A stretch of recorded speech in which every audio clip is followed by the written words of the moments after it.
Chapter 5. First Love. 15 is the age when many of us first experience romantic feelings, and I was no exception. When I reached that year, I'd been hanging out with a gang of boys since I was a little kid, sharing the experience of harsh training for hours a day under our master's watchful eye. We considered ourselves lucky if we got through a day without a beating. I didn't have the time or energy to think about girls. There were girls at the school, but I'd known them for so long, I thought of them as my sisters, nothing more. Now and then, I'd overhear my classmates whispering about girls and relationships. I'd think about Sophie, the daughter of the French ambassador, the girlfriend I'd gotten into so many fights for. I had this idea that girls should be either playmates like her or caregivers like my mother. I also hoped I'd be able to take care of a girl myself someday when I grew up, just like heroes in the movies. In the 60s, Teosho opera had been thriving in Hong Kong for a few decades. But in recent years, the shows had to be adapted to local audiences' tastes by incorporating martial arts. This style of opera was known as Sung Gong Hei. It grew popular very quickly, and in no time, its fame spread as far as Southeast Asia. Every Hungry Ghost Month, the summer festival season in many Asian countries, my classmates and I were invited to give this type of performance. Posters would go up, and they'd set up a stage on the sidewalk to do the show right there on the street. When I was 15, we were invited to perform in Thailand. There, I fell in love with the ingenue of the troupe. I'll call her Chang. Chang, also from Hong Kong, was an older woman, 1 full year older than me. I acted opposite her each day, and we got to know each other while we danced. It hit me like a bolt, I like her. This revelation triggered as much anxiety as happiness. Did she like me back? I had no idea. I hoped she did, and I plotted ways to spend more time with her. The Thai gig ended, and we returned to Hong Kong. It was a return to the joyless existence of sweat and hard work as I fell back into the routine of training at school and making the rounds at movie studios for day jobs. But once Chang and I were back on familiar ground, we started dating seriously. I didn't know anything about relationships then.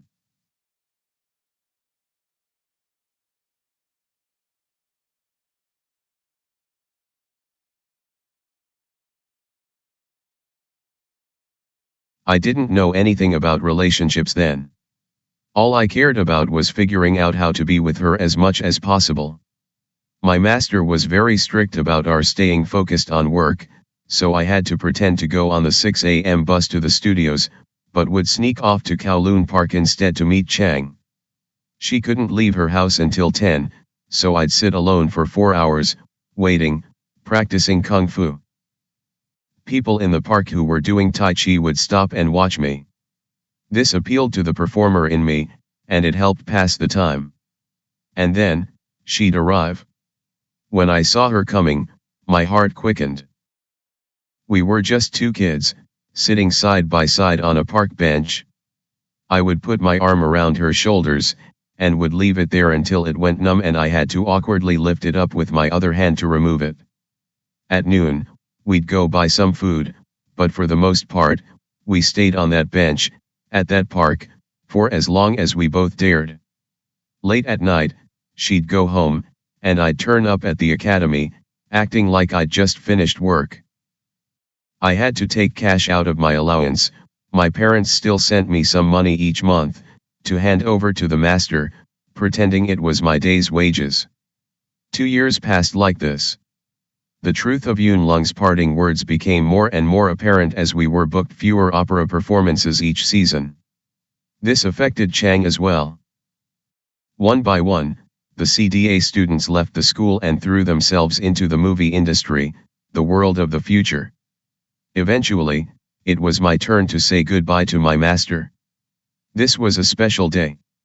My dad came from Australia. He chatted with my master while I packed my things, stuffing all those years of possessions into one small suitcase. I put on 3 pairs of jeans, because it was a school tradition that anyone leaving the academy had to endure 10 lashes of the cane. I knelt on a stool and held out the cane and said, "Master, I'm leaving." He came over and ruffled my hair. "No need for that." I let out a breath. "Thank you, master." I picked up my suitcase and said, "Goodbye, master." Then I bowed and left with my father. As I walked away, I turned and gazed at the school gate, and felt a whisper of fear. My life there had been harsh, but it was the only home I'd known for 10 years. My dad hailed a taxi. I got in, still anxious.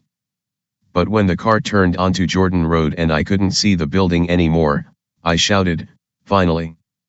I'm out of there." I was 17 years old and suddenly free. My dad wanted me to move to Australia and live with them, but I wanted to stay in Hong Kong and try to break into the film industry. I'd studied Kung Fu for 10 years, and at the studios, I could display my skills. Plus, of course, Chang was here. I didn't tell him about her, though. Seeing how determined I was, my dad bought me a small apartment in San Po Kong for about $40,000 Hong Kong dollars, about $5,000 USD. It seems like a tiny amount now, but that amount was what my parents had saved in tips and wages over 10 years at their grueling jobs. At that moment, I understood why my parents had chosen to leave me for Australia. In Hong Kong, they didn't have the ability to earn much money, having nothing to sell but their labor. I'd worked hard for 10 years, and so had they. Everything they earned, they gave to me, to provide me with a place to live. Many years later, my dad moved back to Hong Kong and lived in that small condo. I asked him many times to move into the big house I'd bought him, which was in a better neighborhood, but he said no each time. I resorted to lying to him, saying I'd sold the condo and he had to move into the house. For the rest of his life, he believed me. In truth, I still own that place. I've kept it as a reminder of everything my parents did for me. Before that condo, I'd never had a room of my own. As a kid, I slept in bunk beds with my parents. At the school, we'd slept on mats next to each other. Now I had a space that was just for me. The apartment was cramped and run down, but I was delighted with it. Right away, I went out to get materials to make myself some basic furniture, like my father had made for our home way back when. It was an adjustment, going from the bustle of student life to being all alone. I had to get used to solitude, and honestly, I never did. Even today, I like to have a lot of people around me and hate to eat alone. The best part of having that apartment, now Chang could come here instead of meeting me in the park. She came by every morning at 10, and we played house, tidying up, doing laundry, making meals. I'd go off to try to pick up work as a stuntman at film studios, and she would hang out at my place until she had to go back home. In my quest for work, I went to the Shaw Brothers studio, along with everyone else. Shaw was the biggest film company at the time, and it had both a TV complex and sound stages for film. Many of us waited there for our shot.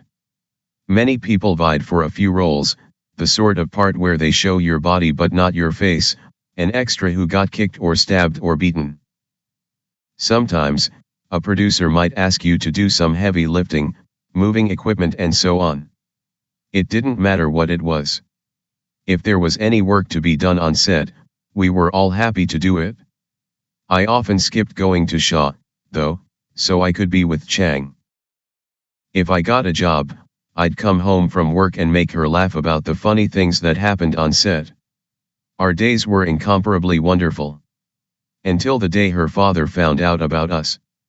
We bumped into him when we were out together, and I remember thinking, the cat's out of the bag now. We'd kept our secret for years, but now we had to fess up about it. He asked what I did for a living, and he was not happy to hear that I was a stuntman. In no uncertain terms, he demanded that she leave me. There was no room for negotiation. He said right to my face, a martial artist will never amount to anything. Don't you dare touch my daughter. It was humiliating. His words were harsher than any pain or suffering I'd endured on set. The blow to my self-esteem felt much worse than being beaten by my master. I almost burst into tears right then and there.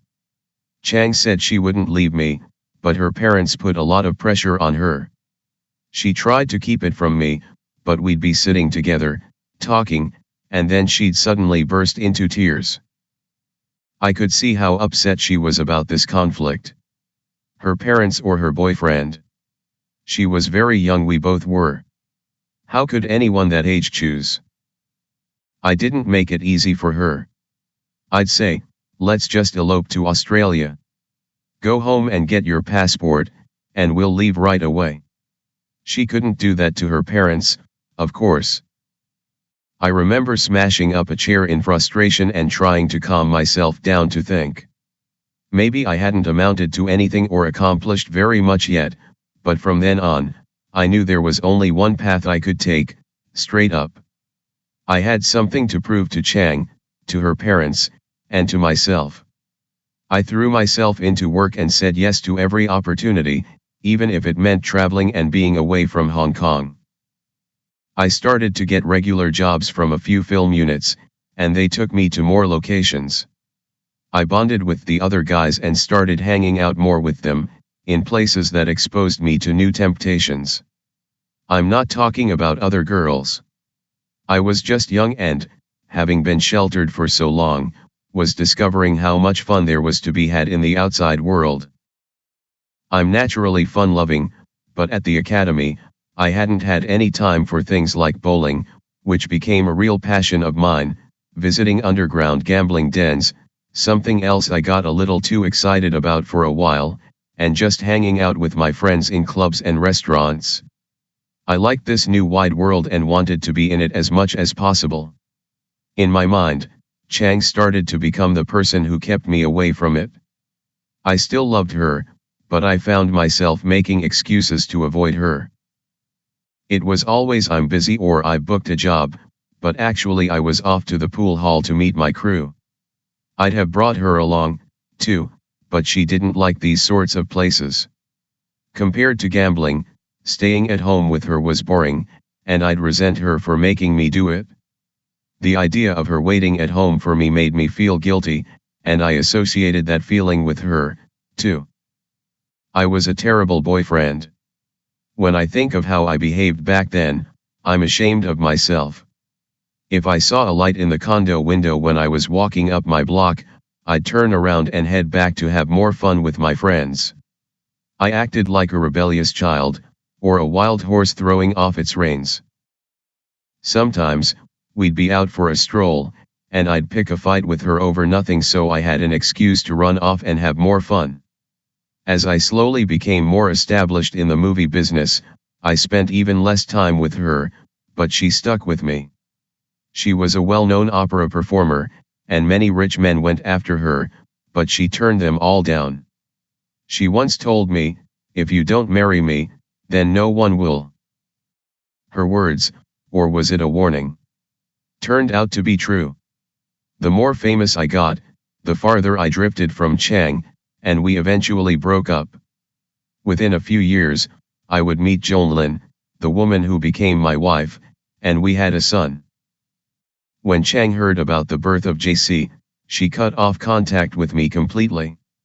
She refused to see me, but she did visit my parents, who had always been fond of her. Whenever they visited from Australia, she'd spend a day with them. It was just as well, I was too busy working to keep my parents company anyway. Chang also stayed in touch with some of my friends, and they kept me posted on her life. Early on in our relationship, I told her that when I could finally afford a car, she'd be the first person I took for a ride. We'd already split up when I bought my first car, but I called again and again, wanting to tell her I'd done it, and that I wanted to keep my promise. She would not take my call. I'd also promised to buy her a nice watch and tried to send her one, but she wouldn't accept that either. When I heard she'd opened a boutique, I sent my colleagues to go buy clothes there and bring me the receipts so I could reimburse them. I sent people out every day to her boutique. She must have found the sudden surge in business strange. After a few months of this, one of my secret shoppers came back and told me there was a clearance sale sign on the door. Was she closing down? He went back to investigate and reported that she said her heart wasn't in it anymore. The business was hard and gobbled up every single day, so she decided to sell off her remaining stock and close her doors. Naturally, I sent another person to clean her out, buy every last piece on the racks, including the racks. Then I learned that she decided to close the shop because she knew all her customers were people I'd sent. More guilt. Through mutual friends, I passed her the message that I'd like to buy her a house, or some other gift, but she said no. Even my wife invited Chang, through friends, to have dinner with us, but she never accepted. She moved away, and I haven't seen her for decades. Chang's a great girl, with integrity. She never did marry. To this day, I still miss her. I hope we will see each other again someday. Chapter 6. Number 9. When I was just starting out as a stuntman, life was hard and my future was uncertain, to say the least. My days were a cycle of training, waiting for work, shooting a film, getting beaten up. Some days, I'd ride the bus to the studio and get my makeup on, but I'd wind up empty-handed anyway. If the lead actor or actress was unavailable for whatever reason and the movie was on hold that day, the extras wouldn't get paid. I'd come all that way for nothing. It was unfair. Eventually, all the martial artists got together to fight for our rights, and we reached an agreement with the studio to receive a flat fee of $30 for half a day's work even if no film was shot. If the cameras were rolling, we would get the whole $65. It was a grind, but this period of my life did have its moments. In 1973, I was an extra in the film Enter the Dragon, starring Bruce Lee. In one scene, he bashed me in the head with a stick, striking me much harder than he meant to and knocking me to the ground. It hurt, but I was honored to have been hit by Bruce Lee. Afterwards, he apologized effusively, told me I was doing a great job and that I was very brave. It was an incredible moment for a young kung fu artist, and one I will never forget. Behind the scenes by Zhu Mo. Hello, I'm Zhu Mo, a longtime friend of Jackie's. I've done publicity for Jackie's movies for years. In 2012, I accompanied him on humanitarian trips to Myanmar and Thailand. On these trips, I became closer to Jackie, who I call Big Brother, and his crew. He treats them like his family. Everyone spends almost all their waking hours together, talking about work, eating, drinking coffee, or just chatting. He has friends all around the world, and no matter where he goes, he'll always be with a big group of people. Whenever he's in the mood, he'll start telling his astonishing, terrifying, hilarious, or touching stories, and we listened with our mouths open. He is such a consummate actor that these tales often turn into performances, and become utterly spellbinding. Even as I listened raptly, I started to think I should really capture these fascinating stories to share with others. Soon after, Jackie paid for his entire production team to take a trip to Singapore. While there, I brought up the idea of writing a book of his endless supply of stories about the movies. He said, "Sure, give it a try." From that moment on, and for the next 3 years, I started following him around and collecting Jackie Chan's stories to create this book. One story I always loved was about Jackie's commitment to playing dead. For a long time, Jackie only got to play background roles where his face wasn't shown, or as a bad guy who got smacked in the face, or someone in a crowd who gets kicked by the hero. He observed how things were done and learned about the process, like how the director would call the set to action by saying the sequence, camera rolling start action. They often needed people to play corpses on set. Of course, dead bodies don't move and the actors had to be completely still. Many performers were inexperienced, and held their breath from the moment the director said, "Camera." They'd be gasping by the time the scene actually began, their chests with knives and swords sticking out heaving up and down, driving the directors mad. Jackie learned to take his deep breath on the word start, so he was able to remain still for the entire take. Afterwards, the director would point at Jackie and announce, "That guy's pretty good at being dead." One time, at some studio or other, a director wanted two warriors to fight in the rain, with a whole lot of dead bodies in the background, all stuck full of knives. It was a cold day, and the actors were all soaked, so many of them couldn't hold their breath long enough, plus, they were shivering, so the blades were shaking all over the place. The director yelled, "Cut, cut, cut. You can't move, you're all dead, remember." Then he pointed at Jackie and said to his assistant, "That guy is the best corpse, make sure we get him in tomorrow as well." Jackie was now in demand as the best corpse in Kung Fu. The others would make fun of him for being so earnest about playing dead. They thought it was hilarious. At the end of the day, he was just a kid making a few dollars a day. He may have seemed overeager, but that same attitude is what got him to where he is today.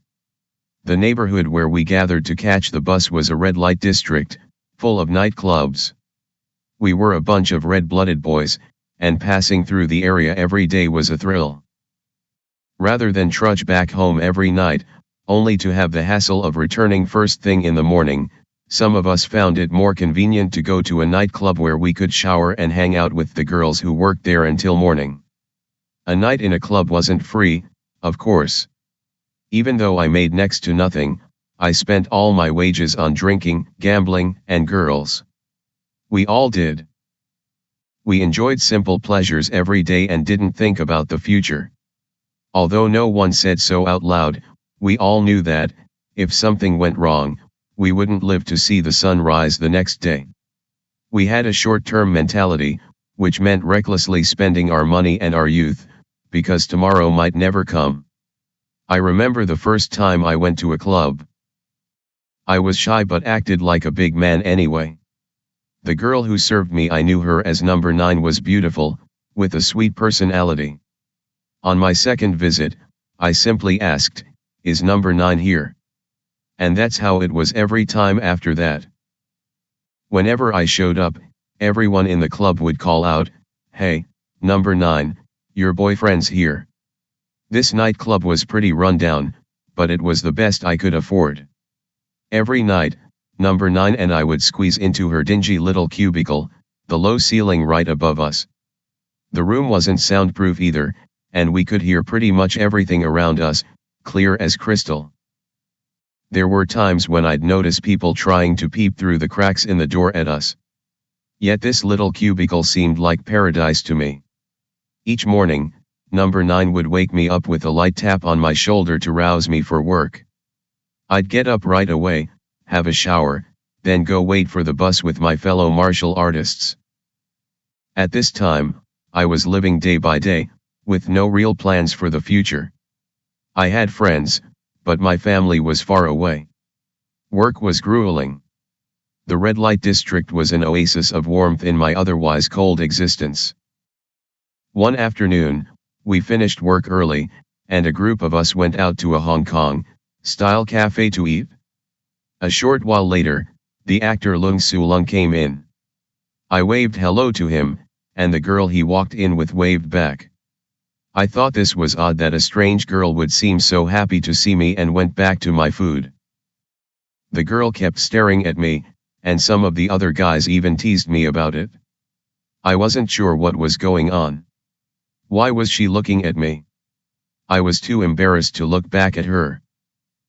That night, I went to see number 9 as usual. As soon as she saw me, she said, "Why did you ignore me at the restaurant today?"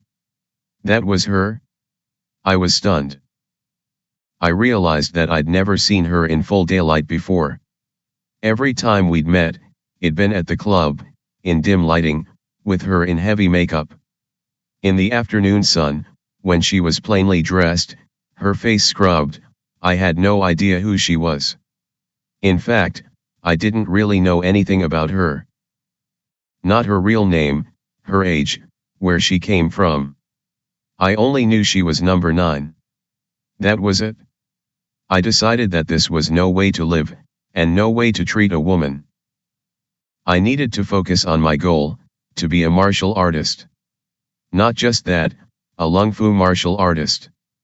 I had to stop going to nightclubs and get serious about my career. Lung Fu martial artists were second only to the fight director on the action team. Lung Fu means dragon tiger, and the name alone is enough to give you a chill. They were highly skilled stunt people, and every lesser martial artist longed to become one. They were also an indispensable part of the team and had some degree of job security. From that day on, I put all my energy and strength into my work. Chapter 7. My big breaks. When I was a nobody, I often got cursed at on set. Once, I was supposed to stand next to the female lead. My hair was long at the time, and when I hit my mark, I unconsciously flicked my hair. The director yelled cut and came over to scream at me, cursing my family back 8 generations. I was stunned and ran off in tears. All the other martial artists laughed at me for crying. My shame turned into rage. I grabbed a wooden prop knife and was about to rush over to hack at the director. "You can scold me, but why did you have to bring my mom into this?" Sammo Hung, who was working on this picture, grabbed me. "Are you crazy?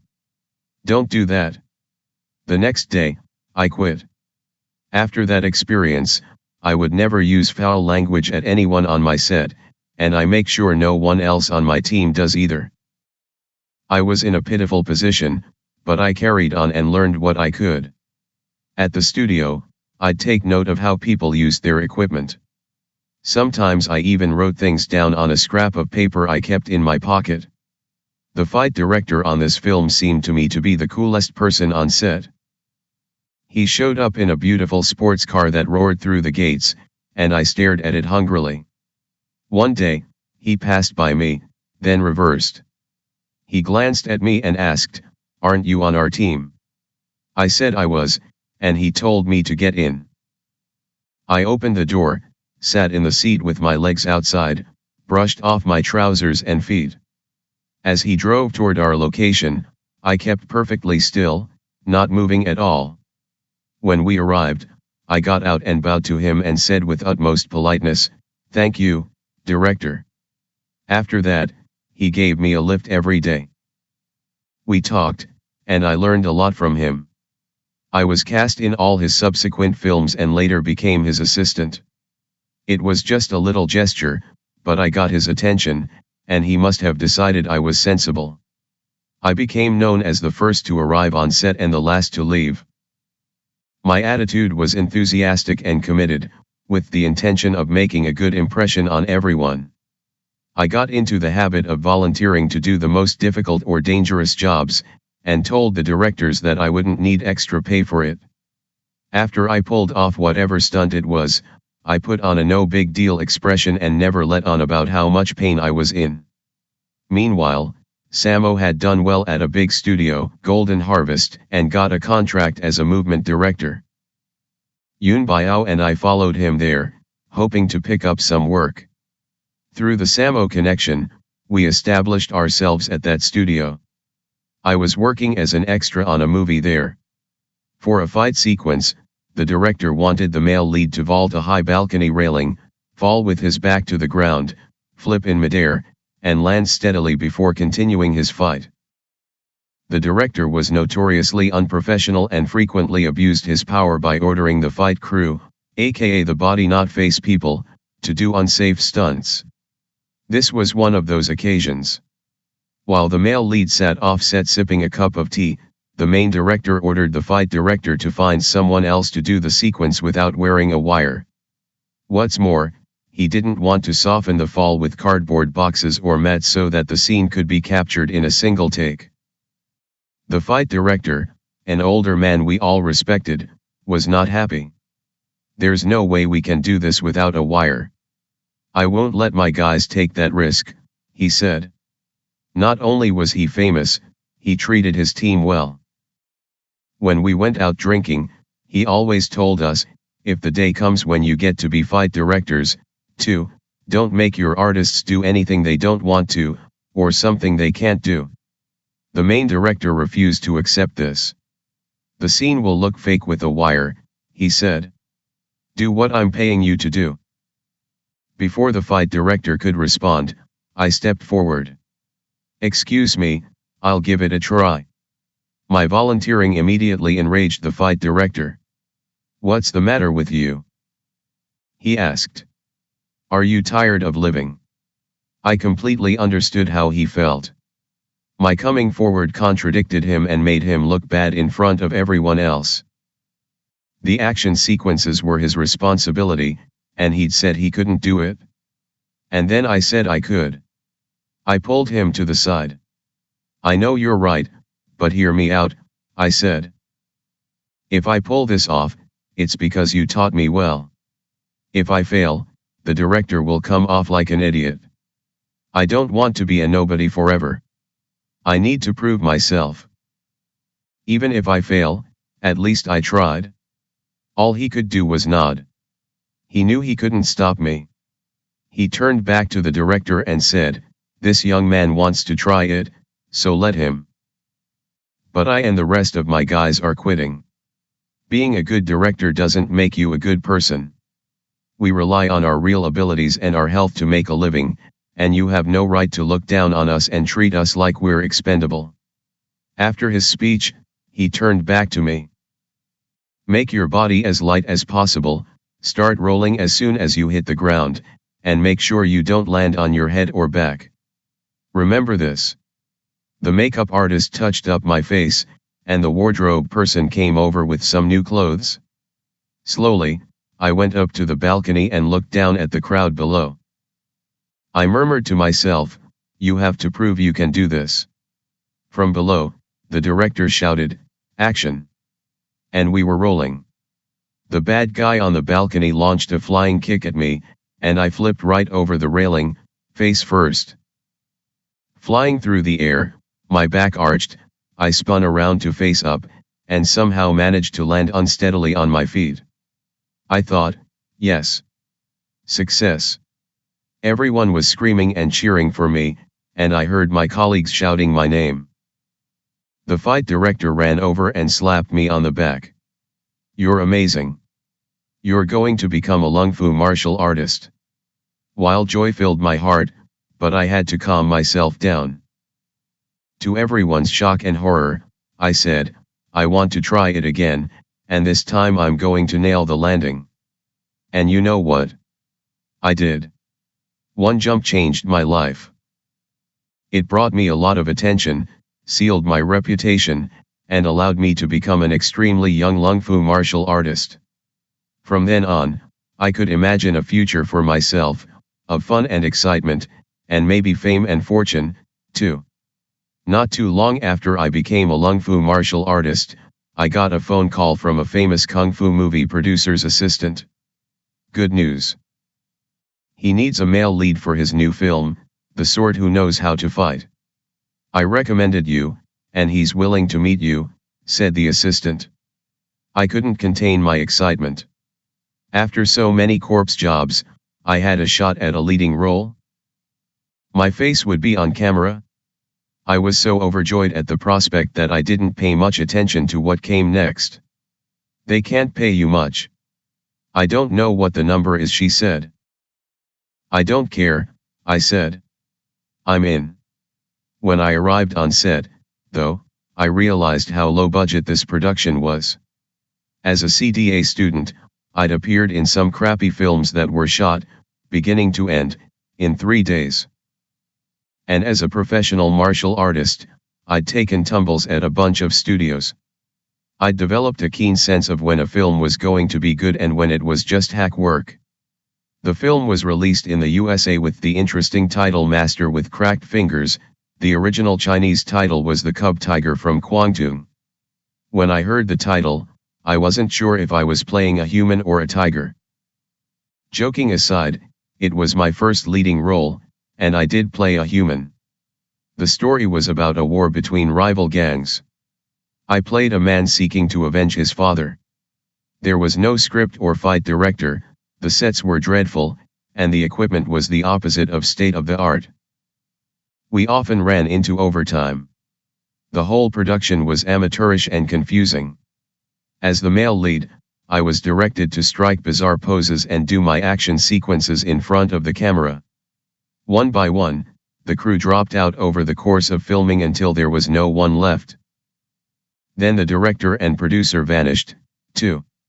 Not one person on that film got paid. I remember on our last day of filming, we lined up to receive our daily wage and no one came to give it to us. I felt responsible as the lead to support the stuntmen, having been one for so long. I paid them with my own money, of which, as I've made clear, there was very little. By the end of filming my first starring role, I was flat broke. I had to make more money. The way to do that was to take the next step up and become a fight director. I'd always wanted to direct, in part because of something my father once said. He was dressed in all white, preparing dinner. Since morning, I'd watched him chopping meat and preparing vegetables. Standing by the window, with the setting sun on him, he said, "Son, I'm 60 years old, but I can still cook, and that's how I make a living. You're young now. Will you still be able to do martial arts when you're 60? That question left a deep impression on me. I might not be able to fight when I was 60, but I could direct fights. Plus, the fight directors were in charge of hiring and drew a bigger salary. At the time, I thought being a fight director was as high as I could hope to go. If Sammo Hung could do it, so could I. But until I got the big job, it was back to kicking and flipping. One day, I landed hard on the floor after a stunt and had to stop work for the day. Everyone packed up and went home, but I stuck around. I was still too sore and exhausted to walk back to the bus. Someone came over to say hello to me, and even though I wasn't in a sociable mood, I said hi back. I'm glad I was friendly. This mystery person then told me who he was and what he wanted. He worked for a production company, and he needed a fight director for a new movie.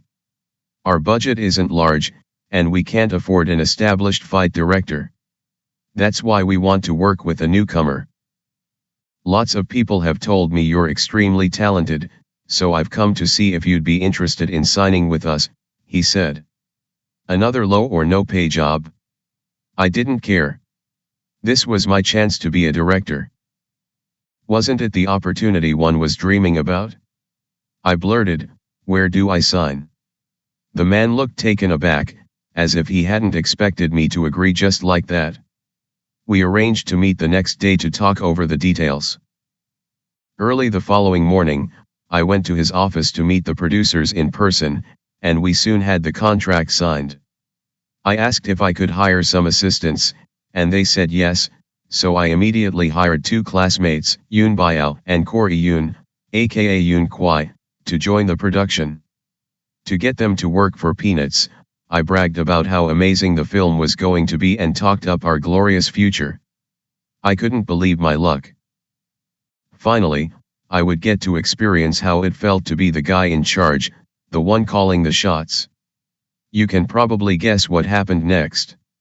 When I arrived on set, I realized in 2 seconds that it was another disorganized amateur production.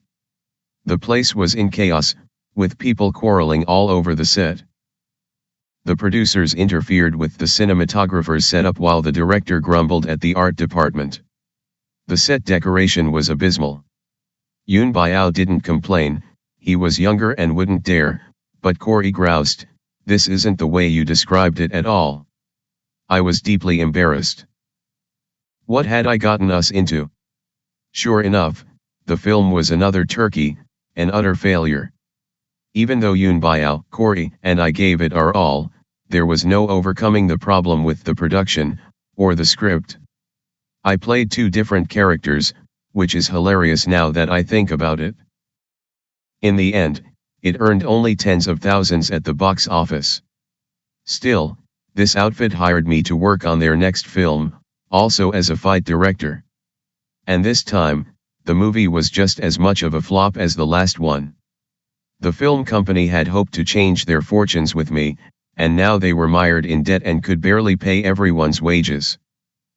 It was around this time that Bruce Lee, the most famous and influential martial arts star in the world, died at the age of 32 from an allergic reaction to pain medication. With his passing, kung fu films grew much less popular in Hong Kong. It was as if audiences were grieving for Lee, and refused to watch action films without him in them. Even though many film executives attempted to create the next Bruce Lee, no one succeeded. Before long, the local market started churning out rom-coms and comedies, and anyone associated with martial arts was toast. I'd only had a taste of being a fight director, and then every opportunity dried up. My career was stuck in the doldrums. Except for the apartment my dad had bought me, I had nothing at all. It was suddenly difficult to live alone in Hong Kong. I stopped contacting my colleagues at the studio and tried to brainwash myself into thinking that there were plenty of other things I could do besides being in movies. What do you do when you are at rock bottom and need emotional support? You call your mom. I phoned my parents in Australia, who immediately urged me to come see them. They had the status of permanent residents there and hoped to convince me to join them. With nothing going on in Hong Kong, I bought a discount plane ticket to Australia.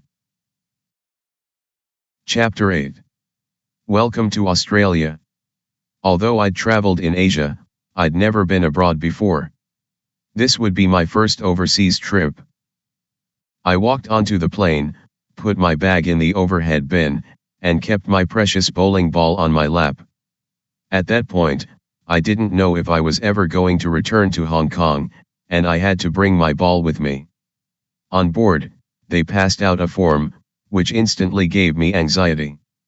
I didn't know any English, so a friendly male flight attendant had to help me. I didn't understand any of the announcements, so I didn't dare to sleep. When the plane descended a few hours later, I thought, the flight was a lot shorter than I expected. The airport we landed in was very backwards. I disembarked with everyone else, not knowing where I was or what I ought to do, but I sensed that this place wasn't Australia. The nice flight attendant saw me standing there, confused, and explained that I had an overnight layover in Indonesia, and my trip to Australia would resume the next day. He helped me make a reservation in a shabby hotel, the most I could afford, and got me in a taxi. He warned me not to go out at night because of the anti-Chinese sentiment in Indonesia at the time. In the tiny hotel room, I was afraid I'd lose my passport, so I lifted up a table and hid it underneath. My cash was strapped to my body, and I didn't think of removing it. Sitting alone in my room, I felt lonely and bored. Then there was a knock at the door. It was the flight attendant who'd been so helpful. I eagerly invited him in, but quickly realized that he wasn't interested in just hanging out and chatting. My first clue? He asked if he could touch my muscles. And then he asked for a kiss. He'd been very kind, but I asked him to leave. Alone again and exhausted, I fell asleep. The next day, I woke around 6 and managed to get a taxi to return to the airport. When I got there, I realized I'd forgotten my passport under the table. Luckily, I knew the English word and yelled passport at the driver. He took me to a phone booth by the side of the road, and I called the hotel to ask them if they could send someone to the terminal with it. Amazingly, they agreed. The driver told me I had to tip the delivery man and he took $50 Australian dollars from me. Then he said I had to pay the cab fare, too, and grabbed $100 Australian dollars out of my hand and sped away. I didn't think anything of it at the time, but later, I realized I'd been ripped off. Back on the plane, I was seated next to a very fat man. He inconsiderately monopolized the armrests on both sides, so I was squeezed into a corner. When we landed, I was relieved to see all the English signs. I couldn't read them, but I knew I was finally in Australia. I happily lined up to get my luggage and ran out the airport doors, expecting to find my parents waiting for me with open arms. But they were nowhere to be found. I went to the taxi stand.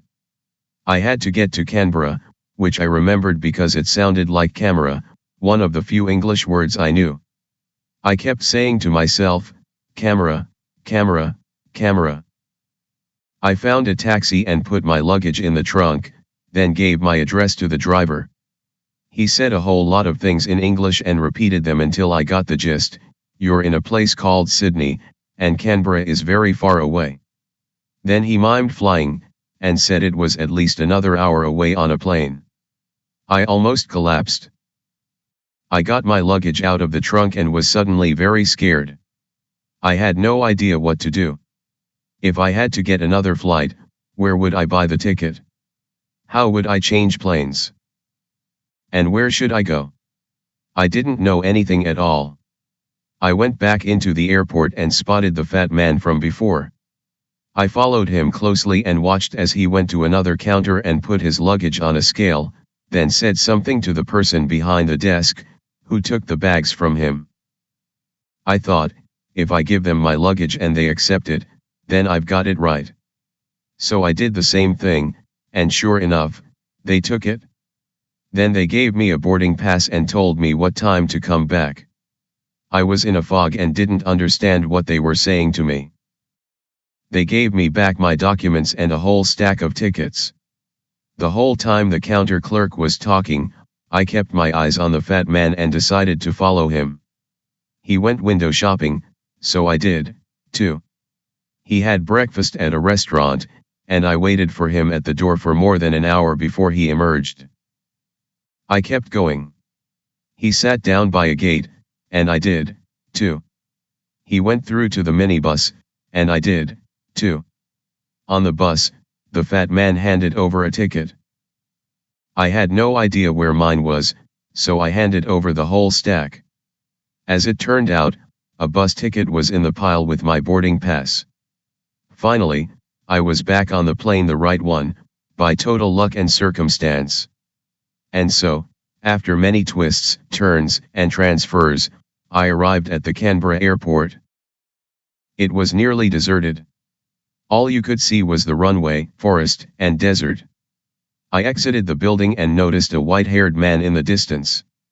When I got closer, I recognized my father. In the few years since we'd last seen each other, his hair had gone completely white.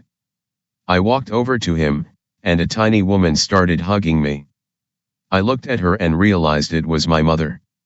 The last time I'd seen her, some 12 years ago, we were the same height. I'd gotten so much taller since then. Seeing them both, thinking of all the trouble I'd had getting here, I burst into tears. I was finally back with my parents. I was so glad to be with family, safe in their love and protection. It was like I could finally breathe again. That feeling didn't last long, though. In Canberra, I had nothing to do all day and was totally dependent on them. I felt like a parasite. I didn't want to learn English and hated the food. Most importantly, I missed the film studio. After a few months, I realized that Australia was their home, but it wasn't mine. I loved them, but not my life with them. I lied to my parents and said a big work opportunity had popped up in Hong Kong and that I needed to go back. They might have seen through the lie, but they didn't ask too many questions. My dad just said, "We'll always be here for you. If things don't go well in Hong Kong, come back." Chapter 9. Australia, Round 2. When I opened my Hong Kong apartment door, I got a real shock. After being empty for only several months, the place was a mess. Dust and cobwebs were everywhere, furniture was ruined. I had to regroup and start over. First, I cleaned up my apartment. Next, I phoned Samo and asked him to help me find a job. He came through for me, and I was hired on a Golden Harvest production. The kung fu movie scene had changed so much in such a short time. When I returned to the studio, the others treated me like I was completely new to this. The film was called Hand of Death. Samo was the fight director, and I was his assistant. I also played a supporting role. The director was named John Woo.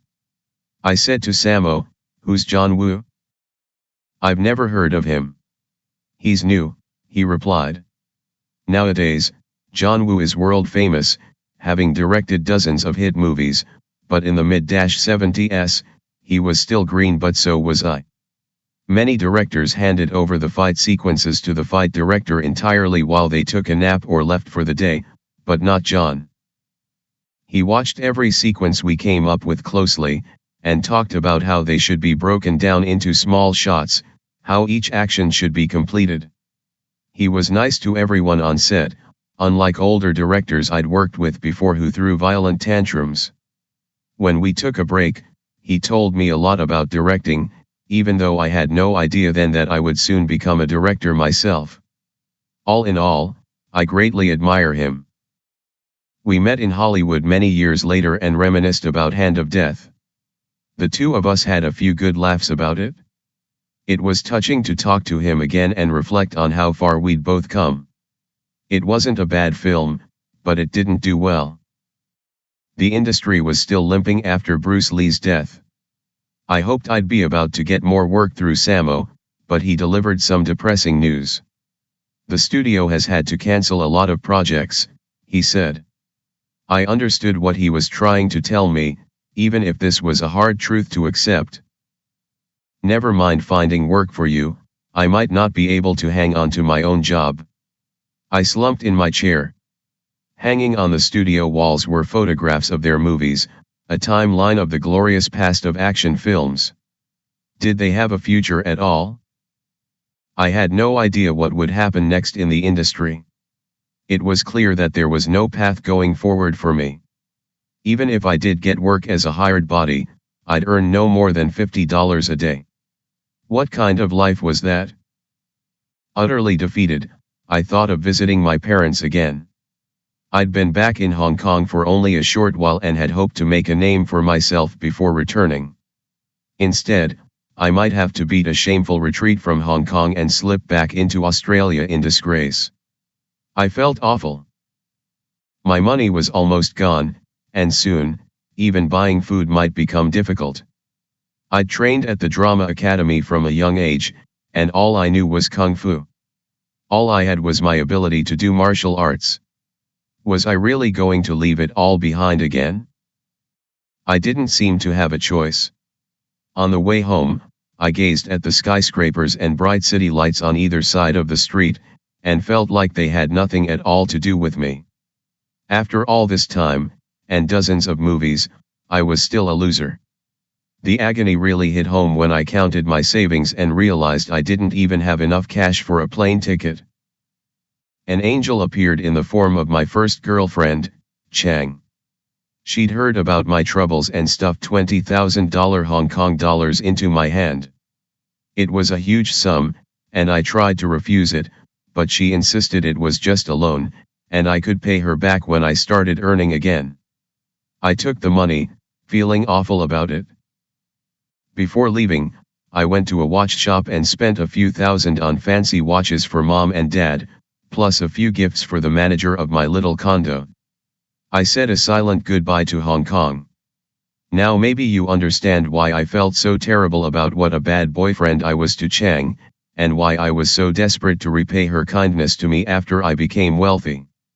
My return trip to Australia was much smoother than the first. When I gave Mom the watch, it brought tears to her eyes. This was my first present to her. Dad fetched a piece of cloth and wouldn't stop polishing his watch. I knew they were both very happy to see me and be a family again.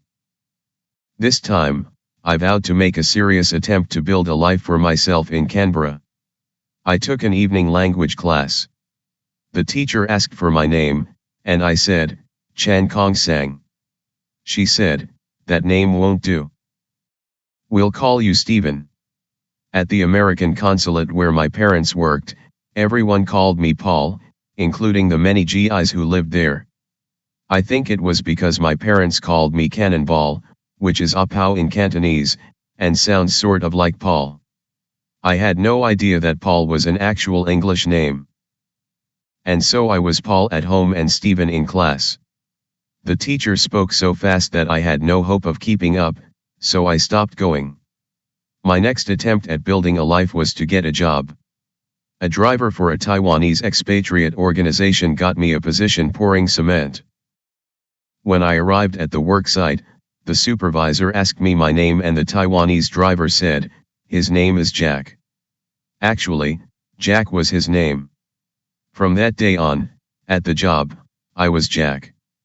My English was slowly improving, and I could already tell that Jack Chan didn't have much rhythm to it. My solution was to add a Y, and I became Jackie.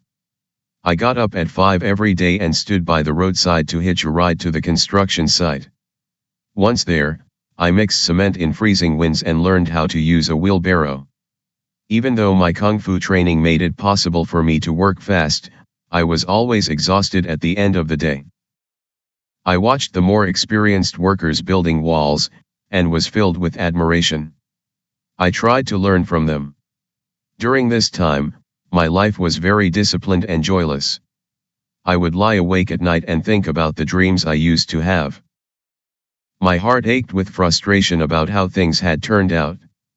I thought, get another job and your days will be so packed, you won't think about this stuff. Also, if I had more money, I might be able to stir up some fun. So I took a second job at Lotus Restaurant, owned by my father's friend. My new routine, bricks and mortar during the day, home for a shower at 4:30, then off to the restaurant at 5. I made about $800 Australian dollars a month. On my way home from the construction site, I walked through a grove of trees. Knowing that my mom would be waiting for me at the house, I always stopped in that grove to brush the dirt from my body and reset my attitude. No matter how tired or depressed I felt, I walked in the door laughing and whistling, and gave my mom a big hug. When she asked if I was tired, I'd answer with a firm no so she'd be convinced I was fine. My primary task at the restaurant was to prepare and wash the vegetables. When I finished that, I'd help the others with their duties until we stopped taking orders at 10 p.m. When there was nothing further to do in the kitchen, I'd walk around the dining room to bus tables, ask if the customers wanted coffee, tea, or ice cream, and do whatever else needed doing. The more I helped out, the more people liked me, and so they taught me how to do their jobs. Soon, I knew all about working at a restaurant. I gradually rose through the ranks to become the sous chef. The Lotus was popular, especially on the weekends, when there'd always be a thick stack of order slips. I had to prep the ingredients and seasonings, then quickly hand them to the two chefs. I didn't speak English and couldn't understand the menu, but the slips only ever had one word or two on them, so egg foo young became just egg, or yung chow fried rice would just be rice. I managed to get things done by guessing correctly. A tiny scoop of ice cream with a couple of lychee nuts went for $2.50 Australian dollars, but cost the restaurant just pennies. I couldn't help thinking, God, that's a hefty markup. When no one was paying attention, I'd put out extra large servings of ice cream. When the boss spotted me doing it, he gave me a warning to stick with the rules. To this day, I never order fried rice in a restaurant unless I know the chef and trust she'll make it for me fresh. What Chinese restaurants do is take a pile of leftover ingredients, fry them up, and put them in the fridge for a week and add rice as needed. Sometimes, I tell the waiter, leave out the beans, the shrimp, and the pork. That way, I know they can't use week-old leftovers in my rice. I made many friends while I was working in Australia. My co-workers at the restaurant liked to tease me, saying a lot of women came there because they liked me. I enjoyed the kitchen banter, and when I really got going, everyone would forget to do their work. My boss, Tu Yu Chung, once said to me, "Jackie, do me a favor, stop telling so many jokes. Save them for after work." I was so busy during those days, I'd fall asleep as soon as my head hit the pillow.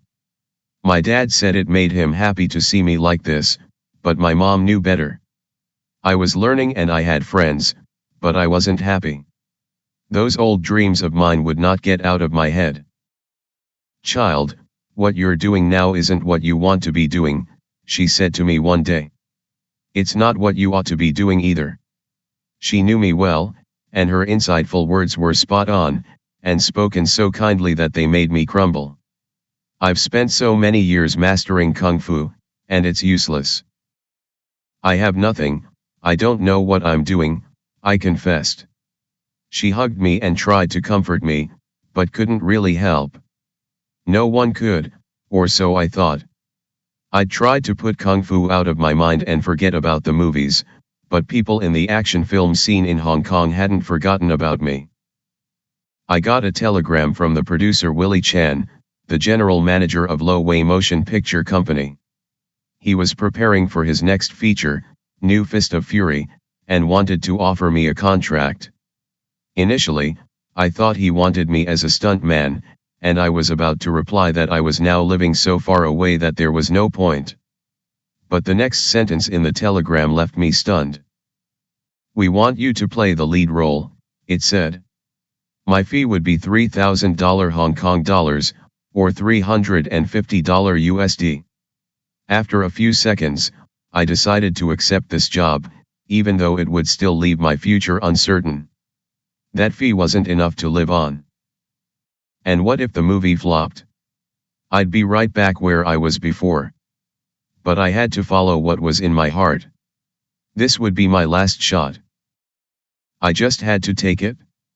Before I left, my boss at the restaurant gave me a leather wallet with $10 in it. He said he hoped I'd earn lots of money and come back with a full wallet. When I said goodbye to my parents again, they didn't try to stop me. Mom was proud of me, I think, for following my dreams. Dad gave me a deadline. "If you don't make it within 2 years, you will move to Australia for good." I was 20 years old. I agreed. 2 more years. That would be it. Chapter 10. Becoming the Dragon. Even though the pay was terrible, New Fist of Fury would still be my first experience working with the top tier of the industry. Director Lo Wei had single-handedly molded Bruce Lee's career. He'd created masterpieces like Fist of Fury and The Big Boss. Of course I was excited to work with him. The feeling wasn't entirely mutual. Lo Wei complained that my nose was too big and that I wasn't handsome enough, but he put those fears aside. He wanted New Fist of Fury to be a major work that would herald the arrival of a new kung fu star. He even recreated the team from Fist of Fury, getting many of the original actors to reprise their parts. The story would be completely different, though. Listening to his impressive pitch, my heart was thumping like a drum. Could the star of the future they were pinning their hopes on really be me? Sitting there in Lo Wei's office, I signed the first artist contract of my life. It was for 2 years, with a monthly salary of $3,000, plus an additional $3,000 per film. I was obligated to appear in every movie Lo Wei made and to accept any role I was given. Looking back, it was a stingy contract, but at the time, it seemed fair. I finally had a stable job with a regular income. Now that I was an official studio player, my new boss wanted to tinker with my appearance. He approved of my body, but that was about it. Just about everything else needed fixing, including my crooked teeth and small eyes. He suggested plastic surgery, but luckily, I made good excuses to avoid that. If I were recovering from surgery, I couldn't do fight scenes for a while, and wasn't that why they wanted me in the first place? Lo Wei also wanted to change something else about me, my name. When I was little, my parents called me Cannonball or Shandong Cannon. My dad's nickname was Old Shandong, so I sometimes got called Little Shandong. My actual name was Chen Gangshen in Mandarin, or Chan Kongsang in Cantonese. When I entered the drama academy, my master named me Yun Lu. Then, when Sammo Hung left, I took over his name, Yun Lung. So Chan Yun Lung became my first stage name, as an actor and fight director. In Australia, I'd been Stephen, Paul, Jack, and Jackie. How many names could one person have? They insisted that, for a new beginning, I needed another new name. Lo Wei went to the author Pen Liude, who was very well known at the time, and asked her to help think up some possible choices. Her son, Cam Chang, was an actor, too, and I'd worked with him. When I went to her home, she'd written out lots of names containing Lung, which means dragon, and asked which one I wanted. She said, "Your original name Yun Lung is no good, because Yun sounds like circle, which means over, like full circle. The little dragon was Bruce Lee, and he's dead. Big dragon doesn't sound like a good name. What do you think?" I picked a name that meant literary dragon, because I thought that would make me seem more cultured, but she thought the word literary was too small for me. I suggested Qi Lung, after General Chao Qi Lung from Romance of the Three Kingdoms, but she said that was too small, too, and that I should be more ambitious and choose a big name. I leaned toward Xing Lung, or Becoming the Dragon, but how could I think I was worthy of such a name? I said, Cloud Dragon. She rejected that, too. You'll never get anywhere in the clouds, your head and tail will always be hidden as you dart in and out, forever in a fog. I said, but I like Cloud Dragon. Why don't I just choose for you? You should be Xing Lung. Becoming the Dragon. No way, that's too much for me. She insisted. None of the others are right for you. This is your name now. Becoming the Dragon. I only agreed because I didn't think the name mattered as much as she did. Making money was far more important, and Lo Wei appeared to have cracked that code. He certainly came off as rich. Sometimes I joined him when he went shopping. He'd take his time browsing, and I'd sit in a corner, waiting. Every single item in these places looked so expensive that I didn't dare touch anything. Once, after sitting for a while, I got bored, stood up, and went to look at the clothes. Something caught my eye, and I asked the sales girl, could I have a look at that? She scoffed, it costs a lot, you can't afford it? Her face showed nothing but disdain. I retreated to my seat, feeling utterly defeated. Yes, it was very expensive, I knew that, but couldn't I even have a look at it? Lo Wei was still shopping, so I couldn't storm off indignantly at the rude treatment. All I could do was sit there glaring at the salesgirl and finding her more and more hateful. She was polishing this and tidying that, glancing at me from time to time.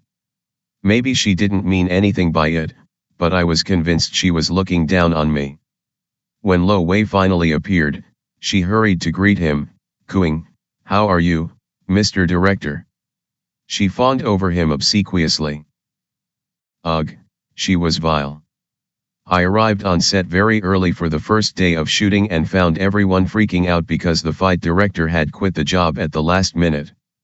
I offered my services, and they agreed right away. Ironically, my pay for fight direction was 3 times what I was earning as the male lead.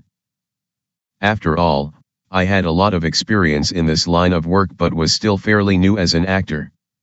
New Fist of Fury was not a happy shoot. Lo Wei wanted to turn me into Bruce Lee II.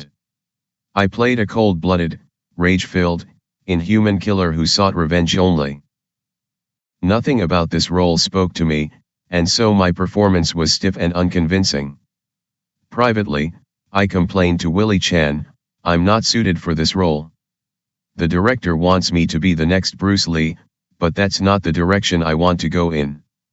There were early signs it wasn't going well. I heard some whispered criticism of me on set, comments like becoming the dragon? More like becoming a corpse. Becoming a worm. While the sound mixing for New Fist of Fury was taking place, I decided to slip in and watch. I snuck into a control booth next to the one with the voice actors so I could hear them working, but they had no idea I was there. Everyone was working late into the night. When my face appeared on screen, the performers started talking about me. What on earth was Lo Wei thinking? Big nose and tiny eyes. How does he have the nerve to call himself Xing Lung with a face like that?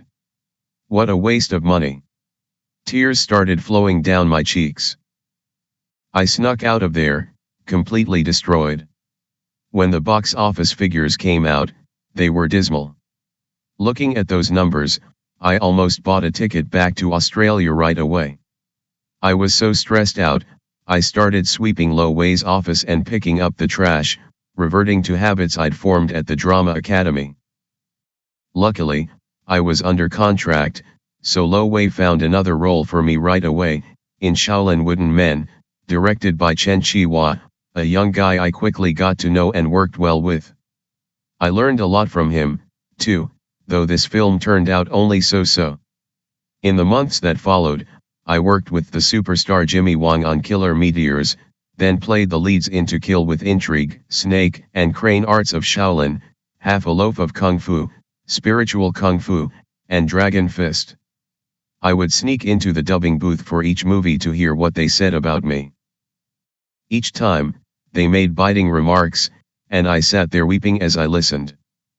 But I understood. Dubbing means watching each scene over and over, and if someone already didn't like me, having to look at my face dozens of times was going to make them even more annoyed. As time went on, I got used to the criticism. They said the same few things anyway. Sometimes, while they were trashing me repeatedly, I fell asleep in the next booth. These movies had some things in common, they all told a story of revenge, and all of them either flopped or were never released. My reputation was, fairly and squarely, box office poison. You're probably thinking, how many times can this guy fail before he has a success? Believe me, I was thinking the same thing every minute of every day. I'd already been to hell and back as a martial artist, fight director, and actor, and I still hadn't made a name for myself. I was having a rough time under contract with Lo Wei, starring in film after film I didn't want to make. I could clearly see the problems with them, but no one wanted to listen to what I had to say. I wasn't allowed to challenge the producers and directors or helm any films myself. Then, one day, the independent film producer Mr. Ng Si-yoon came to see me, and said he wanted to borrow me from Lo Wei to make a new movie. As far as I was concerned, working with a new producer could be a chance to break out of the Lo Wei formula and get a fresh start. If you had your choice, what sort of movie would you make? He asked frankly. I didn't answer right away. Every producer in the past had told me that my opinion was worthless and that I should just listen quietly to my elders. After a pause, I said, Mr. Ng, right now everyone's trying to turn me into the next Bruce Lee, and I've been forced to go along with it. But it will never work. He's a legend, and no one could ever surpass him. So why don't we go down an entirely different path? I could tell that Mr. Ng agreed with me. I stood up to help explain what I meant with movement and expressions. Bruce Lee always kicked high, but I keep my legs low to the ground.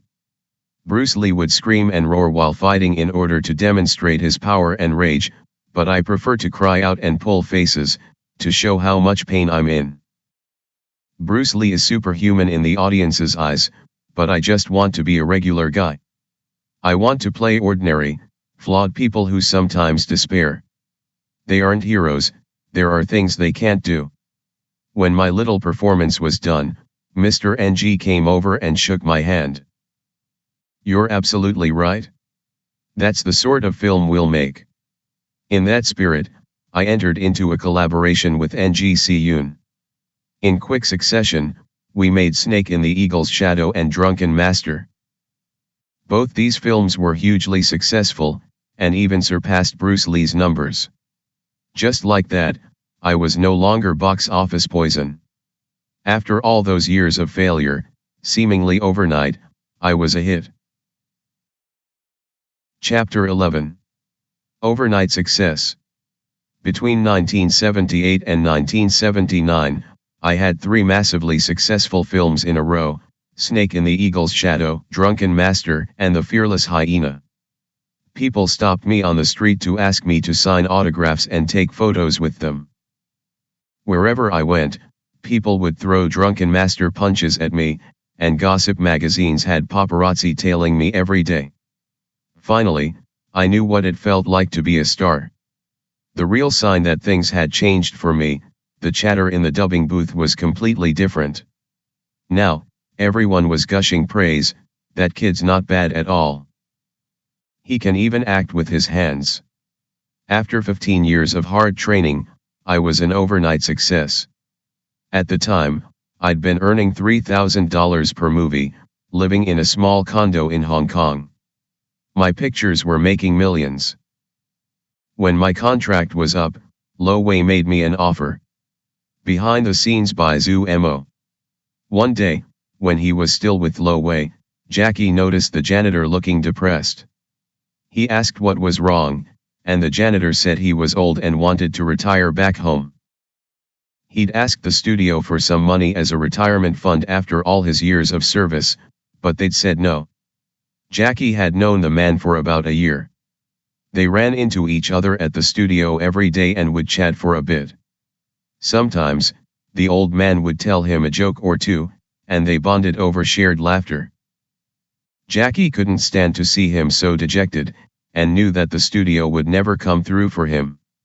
After a moment, Jackie said, "I have $3,000 in my bank account. You can have all of it."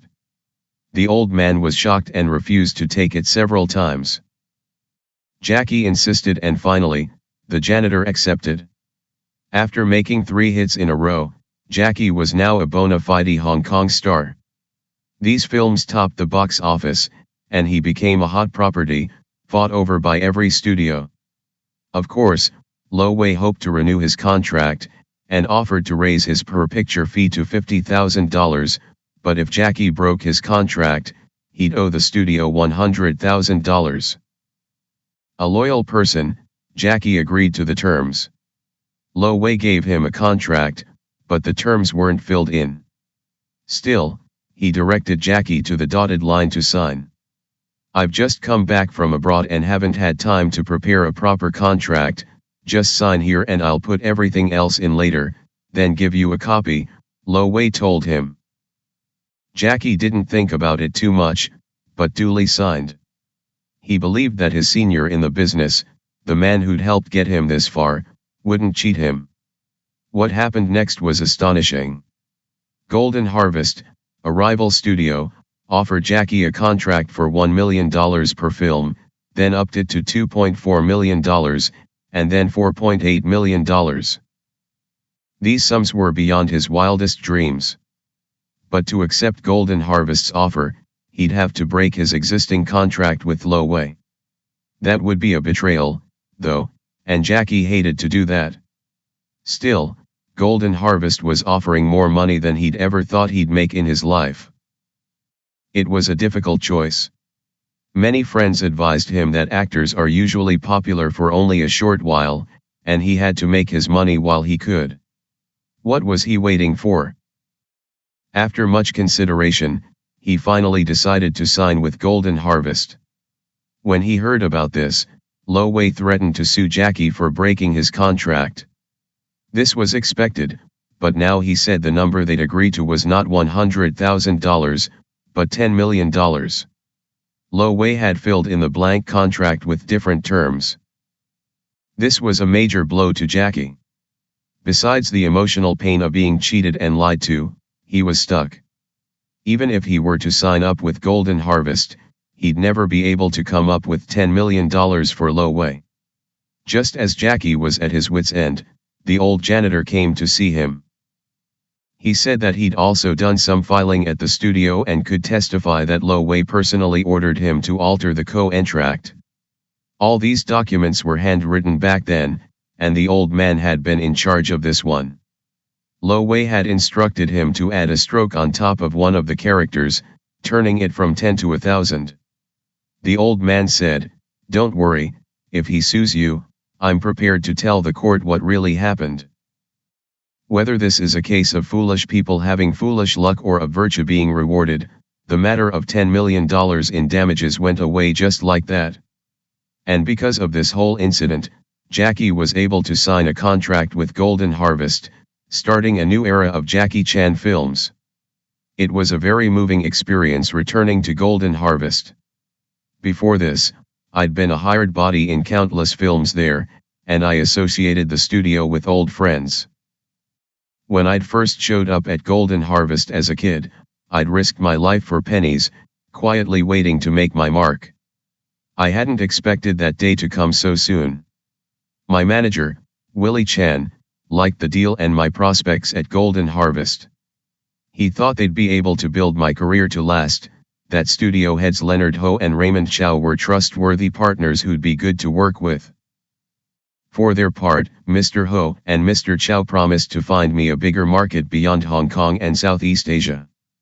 They hoped to make me an international star, the biggest Chinese icon in the world after Bruce Lee. Leonard Ho and Raymond Chow had set up this company together. Their personalities complemented each other well, and the division of work between them was clear. Mr. Chow was responsible for expanding the business, while Mr. Ho took care of making the actual movies. They'd met while working at Shaw Brothers, and were already a perfect double act. It was their collaboration that filled Golden Harvest with new possibility, and me with confidence about working with them. At our initial meeting, after a bit of small talk, Mr. Ho said to me, "Today I'm here to listen to you. I want to find out what you think." At the time, I hardly knew what I thought. I was still struck by my sudden, dreamlike fame and couldn't see beyond that. But I had to say something so he'd think I was insightful. I stammered for a bit, and then started to feel my stomach hurt. Willie Chan noticed how awkward this was getting and hastily stepped in. "Jackie's last few movies have been very successful, and we're grateful for your recognition. Actually, we'd love to hear what you most appreciate about his movies, and what Golden Harvest would like to see in his future films. That might be more helpful for our collaboration," he said, putting the ball back in their court. Before becoming a star, Jackie was already well known in the martial arts world. That's when I started to pay attention. I do feel, however, that his films until now haven't begun to tap his potential, and I really hope to help him find and consolidate a style that truly belongs to him, said Mr. Ho. For instance, he's already blending action with comedy. We could take this as our starting point and try to give audiences something fresh with every film as we discover what the true Jackie Chan style is. These words really touched me. It was like he'd spoken what was on my mind. We started this company to make money, of course, he continued, but I guarantee that as long as you're making films for Golden Harvest, I'll never interfere with your budgets and accounting. You have complete freedom to shoot and produce each picture as you see fit. I won't go through your numbers or limit your production schedule. You just make movies and leave the money side of things to us. I was shocked. This was beyond my wildest dreams. Golden Harvest sounded like paradise. "One more thing," said Mr. Chow. "Your name." "This again?" To break into the English-speaking markets, he thought I should have an English name. He suggested I make one tiny change to Jackie Chan, switching to the feminine spelling Jackie. It scanned better on a movie poster. I agreed, and Jackie Chan was born. This meeting was the beginning of a very long partnership. Although Raymond Chow was the big boss and I saw him frequently, Leonard Ho and I discussed the nitty-gritty of film production. From the outside, we seemed like very different people.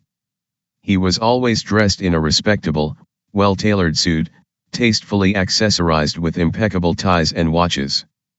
You could tell from my wardrobe that I was nouveau riche. Still, the difference in our styles didn't prevent us from getting along well from our first meeting, and better with each passing year. Eventually, he recognized me as his godchild, and I treated him with as much respect as if he'd been my own father. The first movie I made after joining Golden Harvest was The Young Master. I did my very best to make a good film, to repay the trust my two bosses had put in me, and to show the industry that my success wasn't just down to luck. For one scene, I shot more than 50 takes, because I had to kick my fan into the air and catch it with one hand, and I wanted this move to be perfect.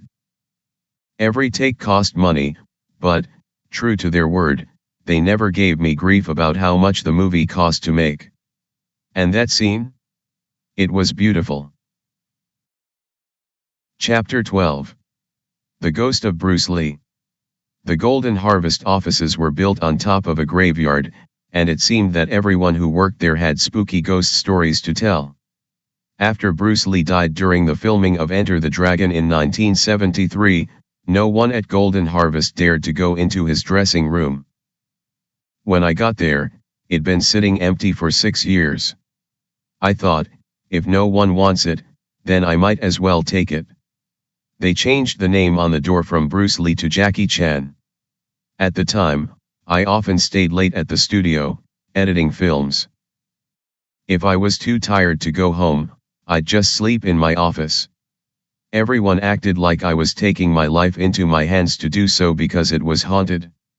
I said, fine, I'd like to see a ghost. One night, I was on the edge of sleep when I heard a tapping noise outside. I thought, it's just a door creaking. A while later, there was a shuffling on the stairs. I thought, it's just mice. Then the sound of something bigger, moving faster. A cat chasing the mice?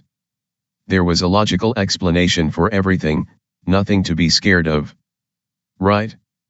Then, outside my door, I heard a sharp tock tock tock. Someone was clearly knocking on the door.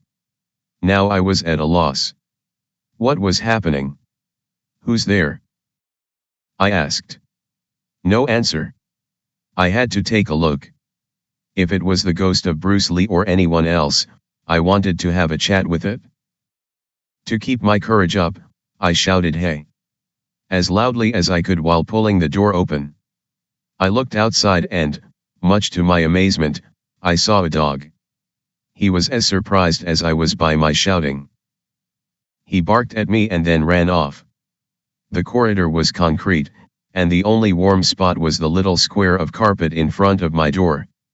The dog had been lying there, and when he scratched himself, he bumped against the door. That was the thumping noise I'd heard. Lesson learned, you have to check everything for yourself. If I hadn't opened the door and just let my imagination run wild, I'd have told everyone that this place really was haunted by Bruce Lee. Now that I'd solved the case of the itchy dog, I was able to sleep there from that night on, no fear, no problem. Now that I was finally making the films I wanted to make, I also got to set the tone at the studio. My aim was to repay others with kindness. Not only did I need to respect other people's professional abilities, but I also had to make sure my own professionalism and work attitude served them. While filming and in the recording studio with the same dubbing artists who'd mocked me, I was clear and decisive about what I wanted. I'd supervise the background noises, too, like hawkers shouting, "Get your steamed buns, bean paste." Or the soft rustling of clothes during fight scenes, footsteps, music, background din. I was a perfectionist with sound and movement, and then I'd buy everyone dinner. You give respect, you get respect. They were all very happy to be working with me. I continued to serve as fight director on my films, too, and gathered together a group of professionals who became known as the Jackie Chan stunt team. Out of all the stunt teams in Hong Kong, mine was the first to have specially designed uniforms. I just liked seeing everyone looking sharp, and thought it'd be cool if they all dressed alike. I bought them all open-necked short-sleeved shirts, embroidered with the initials JC in white, black, and yellow, and sent them to an excellent tailor to be fit perfectly. When we all stepped out together in our shirts, we looked very stylish.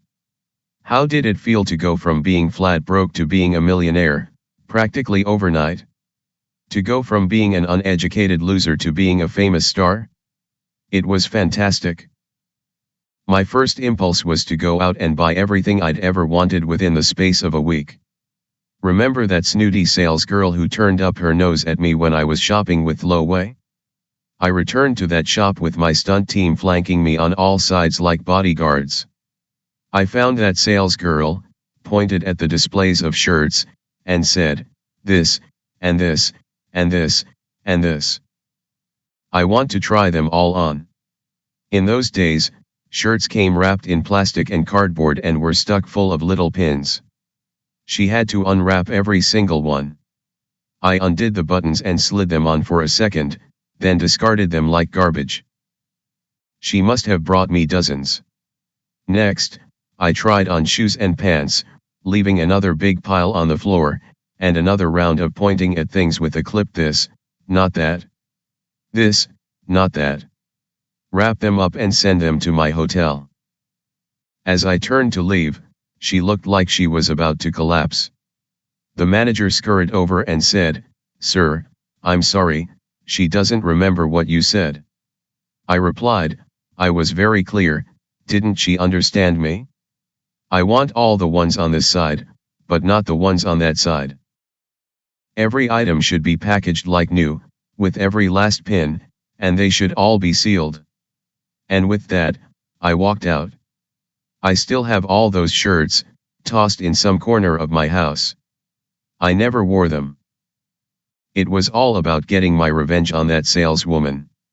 You know how long it must have taken her to fold all those shirts? It thrilled me to think of it. You can see how spiteful and immature I was. Now I know that my revenge on this hapless girl was about ignorance and ego. I'd never treat someone like that now. For a while there, as I adjusted to my fame, I had a big chip on my shoulder. When I was a lowly martial artist, I'd often walk by the Peninsula Hotel and gaze in the window and feel small, like I didn't deserve to set one foot in there. After fame found me, I met Hong Kong entertainment mogul Sir Run Run Shaw there for afternoon tea. I was finally getting in the door, literally and metaphorically. Followed by 8 members of my team, I strolled in dressed in jeans and a tank top so everyone would see that Jackie Chan had arrived. A waiter came over and said, "I'm sorry, sir, we don't allow tank tops here." I said, "Oh? No tank tops? Then bring me a shirt." They fetched one and I put it on, not even doing up the buttons, and sat down to tea with Sir Run Run. The next day, I had another meeting there. This time, I wore a shirt with a pair of shorts. I strutted in, and once again, the waiter came over and said, "I'm sorry, sir, we don't allow shorts here." I replied, "Fine, get me some pants." They brought out trousers, and I stepped into them right there in the coffee shop, not bothering to zip them up. Lots of people were gawking and pointing, and I felt like a king. All the rich people were respectably dressed, but I wasn't going to play their game. And they'd have to deal with me anyway. One day, I took $500,000 in cash and brought my entire stunt team to Albert Young's Watch Emporium. With my crew of 20 waiting outside, I strutted in and said, "Show me your top 10 watches. Are these the most expensive? With the most diamonds? Good, I'll take 7 of them. No need to wrap them, I'll wear them out. And I'll pay cash." And with that, I turned and walked out. 7 watches, one for every day of the week. When I met martial arts friends from the old days for a meal, I made sure to roll up my sleeves so they were on full display. I drove drunk all the time. In the morning, I'd crash my Porsche, then in the evening I'd total a Mercedes-Benz. All day long, I went around in a haze. At the time, paparazzi constantly rushed at me, "Cameras ready?" I made my stunt team cover my license plates with their shirts, and even threatened to punch the photographers once for every shot they took of me. I really was quite a nasty jerk. Back then, the Hong Kong film scene had many action teams: Team Lao, Team Hung, Team Yun. Naturally, I wanted my team to be the richest and most admired. So I'd give them money to buy expensive cars, and we'd go out in a huge entourage of 16 cars, 17, including mine. I started to carry large amounts of cash at all times. After you live in poverty, cash gives you a sense of security. I spent a fortune on meals and drinks for my friends. I like having lots of people around me, and every meal was with a big gang. My son, JC, once said to his friends that he can't remember a single meal where it was just him, his mom, and me. This hasn't changed since my younger days. Around 10 years ago, I spent $16 million in 1 year paying for other people's meals. Friends from all over the world would come to visit me in Hong Kong, and I'd want them to experience the best food and wine. Then we'd go to karaoke bars and nightclubs. If I really wanted to show them a good time, it cost me $50,000 a day.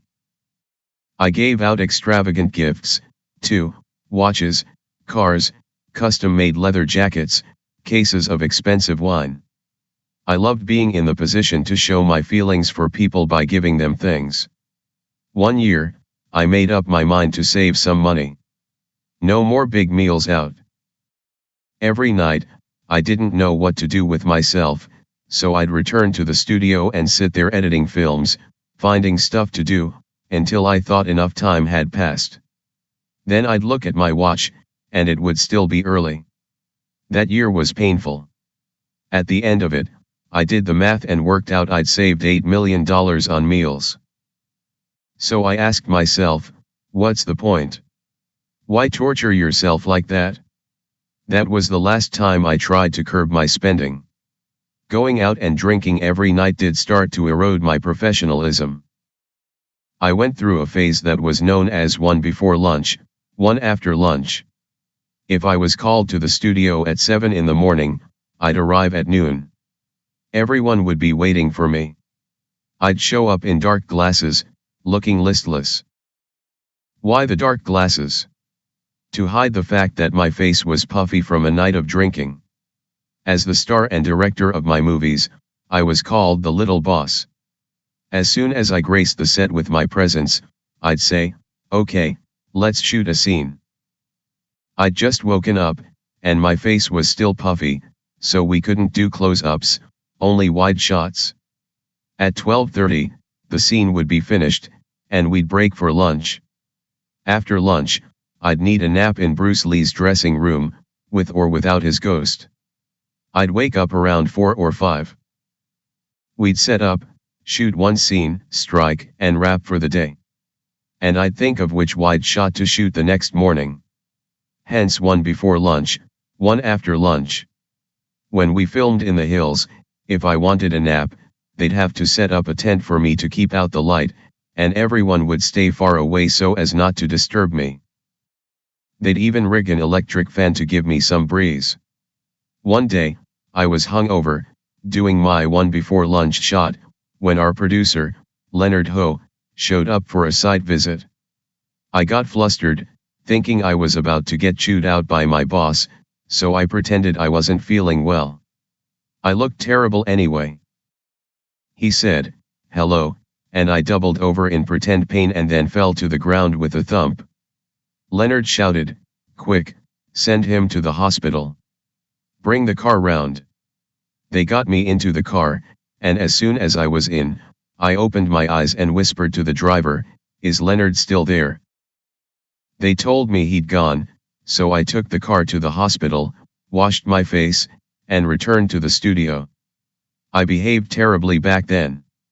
100 people were waiting for me to show up, and I arrived in that state and wasted so much time. I needed a serious ego check, and I would get it in the early 80s, the first time I went to America. Chapter 13. Welcome to Hollywood. My bosses at Golden Harvest decided that the time was ripe to introduce me to Hollywood. To make me more independent and force me to work on my English, they put me on the plane to America alone, without a translator or companion. A man named David picked me up at the airport. As soon as he saw me, he started dancing around, striking drunken master poses. This cheered me up after the long and lonely flight. Really excited, he started telling me about the movie Golden Harvest had set up for me in America.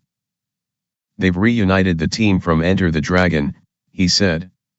It's a great lineup, and the script is awesome, too. I think you'll be a big star over here in no time. Oh, no. After that string of failures in the 70s trying to turn me into the next Bruce Lee, I was not too thrilled about walking in his footsteps again. The person in charge of this project was Golden Harvest's international manager, Andre Morgan. He'd worked with Raymond Chow for 12 years and spoke such fluent Cantonese that I was taken aback. At that point, I knew almost no English. Andre assured me that this film, titled The Big Brawl, was going to be huge and that it would showcase my kung fu skills to American audiences. The budget was $4 million USD, a shockingly large amount compared to my Hong Kong budgets. Andre also wanted me to do press interviews and go on TV to raise my profile here. I quickly learned that an American film shoot was completely different from what I was used to in Hong Kong. The American way was very rigid. The director, Robert Clouse, who'd worked with Bruce Lee on Enter the Dragon, stuck strictly to the shot list for every scene, and had fixed ideas about where the camera should go and how the actors should be positioned. There was nothing wrong with this way of doing things, but it didn't suit me. In Hong Kong, we fooled around on set to try out different approaches. We would change the dialogue on the spot. That was not allowed in America. My English was so bad anyway that I had to focus all my attention on getting my lines right and forgot to make facial expressions. I would stammer through my speeches, looking wooden. With action sequences, I was used to creating my own complex, beautiful movements, but this director insisted on sticking to the script and wouldn't give me room to improvise. Repeatedly, I tried to suggest different sequences to him, but he replied, "No, we'll shoot it as written every time." Scenes that should have been filled with breathtaking action just had me walking back and forth. "No one's going to pay money to watch Jackie Chan taking a stroll," I told him, to no avail. During the filming, I went out for an Italian dinner with a couple of friends. At the time, I was fond of going around in a vest, showing off my muscled bare arms, thinking I looked pretty cool. We were drinking a bunch of beers, and eventually, I had to go to the bathroom. I stood up and started walking over there, but swerved and went straight into the door. Bam! When I woke up, I was on a sofa by the restaurant entrance. One of my friends had his foot in the automatic door, while the other was fanning vigorously, trying to get me some air. I saw their lips move but didn't hear a word they said. My manager rushed to phone the studio and let them know what had happened. The head of Golden Harvest wanted me to go for a full-body examination right away. I was brought to the hospital, and they wanted to give me shots and take my blood. I've always been more afraid of needles than anything else. Snakes, cockroaches, and mice don't bother me, but as soon as I see a syringe and imagine it plunging into my flesh, pumping liquid in or taking blood out, I feel terrified. A few years earlier, while shooting Drunken Master in Hong Kong, I'd fallen and hit the corner of my eye. At the hospital, the doctor said I needed stitches. When I refused, he stuck a giant band-aid over the wound, after which I went straight back to the set and continued filming. Halfway through, I started bleeding again. Ang Si-yoon, the director, brought me back to the hospital. The doctor said I really needed stitches. I asked if there was another way. He said yes, they could widen the wound and electronically cauterize every single broken capillary. I said fine, let's do that. The doctor said it would hurt far more than stitches, and I replied that I didn't care. Each jolt of electricity made me shake, but it was still better than having a needle sticking into me. Despite this terror of needles, I let them draw my blood at the American hospital. When the results came in, the doctor asked me in English, "How old are you?" I said I was 22. He informed me that I had the cholesterol of a 38-year-old. Next, he asked what I normally ate, and I said, a hamburger for breakfast, a hamburger for lunch, and a hamburger for dinner. I hadn't been in America long, and my English wasn't good enough to say more than burger, fries, Coke, or pizza in a restaurant. So I ate fast food and drank soda 3 meals a day. When the doctor heard this, he warned me, "You can't go on like this. You have to eat other foods. You have the sort of physique that could survive on water, but if you keep eating this stuff, your health will suffer." That's when I cut those things out of my life. Since then, I haven't had fast food or a carbonated drink more than 5 times. After we wrapped the big brawl, the studio booked me another film right away. Andre was delighted. It's called The Cannonball Run. Tons of Hollywood stars are lined up to appear in this with you. It's not an action film, so you can focus on the acting. The name alone gave me a good feeling. Cannonball was my childhood nickname, after all. I hoped this film wouldn't be as rigidly directed as The Big Brawl. I played a Japanese race car driver, which I wasn't comfortable with, but it was too late to change, so I had to make the most of it. The Hollywood stars in the film: Burt Reynolds, Sammy Davis Jr., Farrah Fawcett, Dom DeLuise, Dean Martin. Roger Moore would say hello politely when they saw me, but that was it. No recognition of who I was or acknowledgement of what I'd done. That was when I realized I wasn't actually a major star. As the Chinese saying goes, there is always a taller mountain. I might be big in Hong Kong, but in Hollywood, I was nobody. When I returned to Hong Kong after this shoot, I told every famous person I knew, "You should visit the States to learn what a megastar actually is."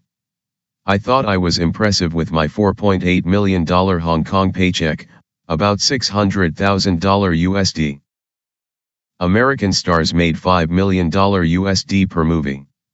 I had big dreams about making that kind of money, and I would far exceed it later in life, but at the moment, on that set, it seemed very far off, if it was possible at all. Sammy Davis Jr. did make a point of talking to me. He said, "I've just come back from Japan. I know you're famous over there." "I'm from Hong Kong, not Japan," I said. "Oh, right, you're a Hong Konger. Sayonara." He spoke Japanese to me every time we met, and I didn't bother correcting him. He wasn't the only one. Most everyone assumed I was Japanese, and I couldn't make them understand that I wasn't. I didn't have too many lines. My role was to pull silly faces to get laughs. Days would go by without my having to talk at all. I started to feel more and more depressed on set, and finally stopped speaking to anyone. I just sat in a corner, sulking. During that entire time in Hollywood, when I turned up at events in a suit, people would ask, "Where are you from?" "Hong Kong." "Oh, Hong Kong, is that a part of Japan?" "No, Hong Kong is Hong Kong, and Japan is Japan." Many of the people I met had no idea where Hong Kong was, or that all Asian countries didn't have the same culture. I got the idea to reinforce that I was Chinese by wearing traditional Chinese clothes, which ultimately became part of my brand. It not only helped establish my nationality in America, it set me apart, too. I'd never have to worry about turning up somewhere dressed identically to anyone else. I would always be unique. In a lot of old photos of me, I'm wearing traditional Chinese women's clothes. I preferred them. The colors, pale pink and blue, were more vivid, which I liked, and they had unusual designs. Wearing women's clothes also set me apart from other men. I was always thinking of how to differentiate myself from everyone else. The English word is outstanding. I learned in America that most successful artists developed a signature style. Once you've found a special look and make it your own, you leave an impression on your audience and no one will ever forget you. The idea of creating a look for myself and also my movies became very important to me. If you know a movie is mine right away from the look alone, then I've succeeded. The Big Brawl, released in 1980, was a flop. I bought a ticket and watched it in the theater. I didn't have to worry about being recognized because no one was there. A few Chinese showed up, but Americans simply weren't interested. Although I knew the shoot had been lackluster, it was still painful to see the empty auditorium. The studio wanted me to do publicity to support the film, and they lined up lots of interviews for me. My colleagues had warned me that you needed to be psychologically prepared to face American reporters, but I thought they were making a big deal out of nothing. After everything I'd suffered when I was younger, and everything I'd been through, how bad could a press conference be? How is your name pronounced? Are you Bruce Lee's disciple? Can you break a brick with your bare hands? Can you show us some karate? Let's see some kung fu. When all these questions came flying at me, I didn't know how to cope with them. I was famous all over Asia, and people treated me with respect. But here, I was supposed to be a performing monkey? For one TV interview, I flew all the way to New York. The host's questions were terrible, and my English was worse, so I hardly said a word. In the end, they just cut my segment. That night, I lay on my hotel room bed and cried. This was much worse than I'd expected. Why did I give up a perfectly good Asian market to come to this place where no one liked me? I spoke to a few experts about what went wrong with The Big Brawl, apart from the script, the direction, and my acting, and they told me that American audiences didn't believe there was any force in my kicks and fists. You were fighting with the same guy for 10 minutes, one said. You kicked him 8 or 9 times and he's still standing. In Bruce Lee movies, his leg shot out, and the guy went flying. That would have been much easier to film, a punch here, a kick there, but that is not how a Jackie Chan film works. I couldn't make something like that, nor would I want to. The Cannonball Run was released in 1981. My name and the name of Michael Hui, my Chinese co-star, were both prominently featured in the Asian posters to ensure sales. In America, Burt Reynolds got top billing. The film did well in Japan and America but did badly in Hong Kong. My fans did not want to see me playing a Japanese character, nor were they happy that I'd been relegated to comic relief, the butt of jokes for a bunch of Americans. After my first venture in Hollywood, I returned to Hong Kong with my tail between my legs. But as you know by now, I don't take defeat lightly. After a few years, I was ready to try again. Chapter 14. The Fling. A few days ago, I had dinner with a friend. He mentioned, quite smugly, that he had a Hasselblad camera. Just like that, I was transported to an evening many years ago when Teresa Teng, the Taiwanese singer, and I were standing on a beach in Los Angeles, watching the sun slowly drop beneath the horizon. She said, "That's so beautiful, we should take a picture." We'd just bought a Hasselblad camera, so we quickly whipped it out and loaded it. The mechanism was complicated, and by the time I'd managed to get the film in, the sun had set. The two of us stood by the sea, laughing. I often wonder about her, and if we would have wound up together if things had played out differently between us. But life doesn't work like that. You don't get to do over parts or go back and change your path. Your life is decided by your character and the decisions you make in the moment. Teresa and I met by chance while I was filming The Big Brawl. Life was hard when I first got to America. I was learning English during the day, and at night I'd sit in my hotel room watching TV. Now and then, I'd practice roller skating for the movie. Once, I took some Hong Kong friends to Disneyland. We walked along, chatting merrily. Then I heard someone speaking Mandarin and giggling with her friends. When I looked over, who should I see walking toward me but the famous Teresa Teng in a big group of men and women. This was unexpected. "What are you doing here?" I asked. She was startled to see me, too. We didn't know each other well. We might have been introduced once or twice back home and we were both there with friends, so we just said hi and bye, and went our separate ways without exchanging phone numbers. A few days later, I was in Westwood to see a film, when I bumped into her again. I was entering the cinema as she was leaving it, and we laughed about the coincidence. We stood there chatting. She was on her own that day, and so was I. I was going to this movie to improve my English, and it was probably the same for her. In the course of the conversation, we realized we lived close together, just 3 blocks apart. That time, we exchanged numbers. This really was fate. We'd never run into each other back home, but it happened in America twice. I asked her out and we started spending time together. Her mom was visiting at the time and would sometimes make me soup. Teresa knew I was working hard to master roller skating, so when she told me she wanted to learn, I was happy to teach her. Some days, I roller skated to her place. She was just starting out, so I needed to hold onto her arm. Just imagine, Jackie Chan and Teresa Teng roller skating down a sidewalk in Los Angeles. No one recognized us, of course. In Hong Kong, it would have made headlines. I wasn't so thrilled with how the movie was going, but with her, I was happy.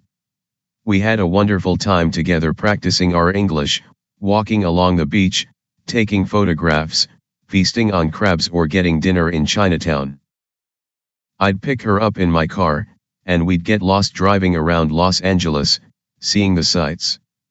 I wouldn't say we were dating per se. But being with her was the only time I felt joy. Perhaps it was the same for her.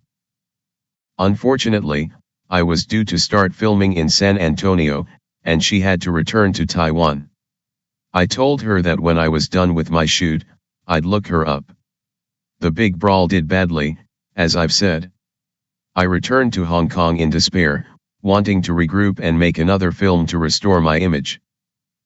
I quickly put a creative team together and we went to Korea, where we spent 3 months working on the script. At the time, there were many Hongkongese, Korean co-productions. Ours was the largest team Korea had ever seen. We had 12 electricians and 16 carpenters. The preparations must have taken 4 or 5 months in total, but, sadly, we had to quit only 2 days into the shoot. The film was set in the summer, but by now it was winter, and no one could withstand the freezing temperatures. On day 3, everyone was turning blue, and I said, "Okay, that's enough." Back at the hotel, we all trudged over there and huddled around the heaters. We'd already spent about $2 million, a lot of money at the time. I phoned our producer, Leonard Ho, and told him what had happened. After asking if anyone had frostbite, he simply said, "Cancel filming." That was truly heartwarming. The team returned to Hong Kong, and I started changing the script and thinking about where to film instead. I heard myself say, "What about Taiwan?" I told myself this was for the film, that Taiwan had the landscapes we needed and would be a perfect place to shoot. Looking back now, I know that I also secretly wanted to see Teresa Teng. While location scouting in Taiwan, Teresa and I had quiet meals together. I went to one of her concerts, too. Sitting in a special box above the auditorium, I saw her looking up and knew she was gazing at me. The crowd clapped and shouted their hearts out for her, and I thought, that's my girlfriend. No one knew we were together. I made sure to leave before the end of the concert. If we'd been photographed together, it would have been explosive news in Taiwan. Although I loved spending time with her and was in awe of her talent, I knew there were problems. Right from the beginning, Our personalities were very different, and we were unable to meet each other halfway. Or, to put it another way, she was too good for me. She was always polite and soft-spoken, while I was a clumsy oaf. She was elegant, and I wore a vest with as many gold chains around my neck as I could get. She enjoyed time alone, while I liked excitement and having tons of people around me. Wherever I went, I wanted people to take my coat and pull out chairs for me, but she liked to be low-key. One day, she phoned me and asked if we could have dinner. I said, "We have dinner every day." She said, "I meant alone." We went to a French restaurant where she'd booked us a private room. Back then, I didn't know how to make sense of the menu or order wine. The waiter handed everything to me, and I just stared at it. Teresa took the menu and sorted it out, ordering with some English and French words mixed in. It made me feel like an uneducated fool and I threw a little tantrum. She suggested I have my steak cooked medium and I said, "No, I want it well done." She ordered red wine, I insisted on having beer. She raised her wine glass and sniffed delicately, while I guzzled my drink. She asked how it tasted, and I said, "Terrible." When our soup arrived, she dipped her spoon elegantly into her bowl, while I picked up my bowl and drank straight from it. Our steaks came, and before she'd even taken her first bite, I'd finished mine. This was one of those restaurants where they wouldn't bring the next course until the previous one was done. So as not to keep me waiting, she had to say she was finished with her steak, too. By the end of the meal, I was absolutely stuffed, and she was still starving. A French dinner usually takes 2 or 3 hours, but we were done after 30 minutes. As we walked out, I said, "Never bring me to this sort of restaurant again. I have a meeting to go to." I turned on my heel and left. I behaved so badly because of my deep insecurities. Ever since I was a little boy, I'd been looked down on by rich kids. Then I'd had a grueling decade at the CDA and started work at the lowest level of society. What I hated more than anything was when those in power were dismissive toward those without. Any whiff of snobbishness or superiority set me on edge. This attitude affected my relationship with Teresa. But it wasn't her fault. She'd done nothing wrong, and I was horribly unfair to her. One day I was in a script meeting, when she phoned to say she was leaving Taiwan for a while and would like to see me. I invited her to the studio. She showed up in an evening dress and high heels, probably having just finished performing. I thought she looked stunning. All the other guys were dumbstruck. I don't know what madness came over me. It was like I wanted to look cool in front of the others. I said one word, "Sit." She sat by herself in a corner, and we went on with our script meeting. For more than an hour, I didn't say another word to her. Then she stood up and said, "Jackie, I'm leaving." I said, "Fine." She walked out the door.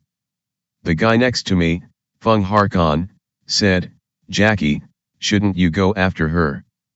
I said, "Yeah, I guess," still trying to look cool. But I ran for the elevators. The double doors had already closed. I went back inside and looked out the window. 8 stories below, she got in a Cadillac and drove off. Like nothing had happened, I went back to my script meeting. A short while later, the phone rang. I answered it and heard her voice.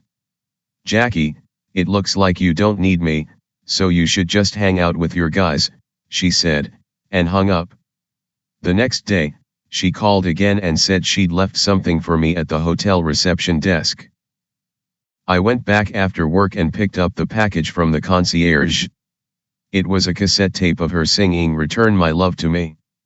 Some lyrics, "I was never in your heart, return my love to me." The film I was making in Taiwan was called Dragon Lord. It was an exhausting shoot, and many people got injured. The hospital was full of our crew. All I thought about each day was getting the job done, and it felt like my brain was cracking from stress. There was no room left for love. Her giving me that tape was it for us. I didn't reach out, and she was gone. A few months later, she gave a concert in Hong Kong. My agent met Teresa for a drink after the show.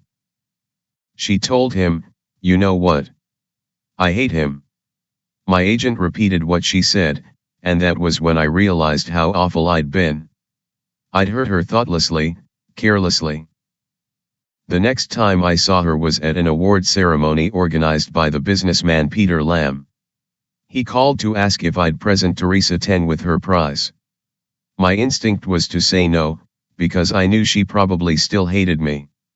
I asked, "Does she know I might be presenting?" "Yes," he said. "Really? In that case, I'd be happy to," I said. It would be my chance to apologize and try to make up for the ignorance of the past. That night, she was supposed to sing a song first.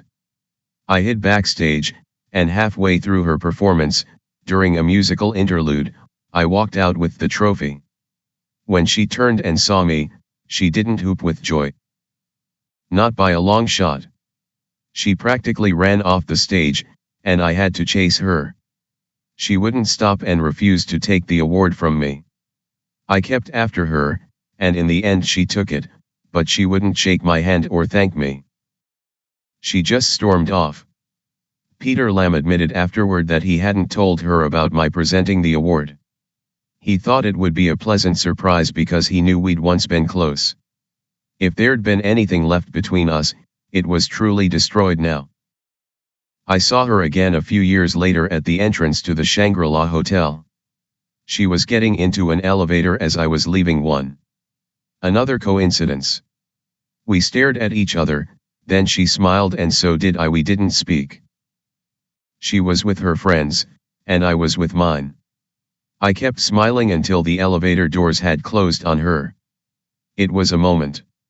Maybe she'd forgiven me a little. In May 1995, my assistant Dorothy took a cell phone call from America. The caller said, "It's Miss Teng. I want to speak to Jackie." Dorothy said, "Jackie's not here now, he'll be back in a few days." Dorothy passed the message to me and I intended to call Teresa back, but I got distracted and forgot. To my shock, a few days later, I heard that Teresa was dead. She'd had a severe allergy attack at a hotel in Thailand. She was only 42.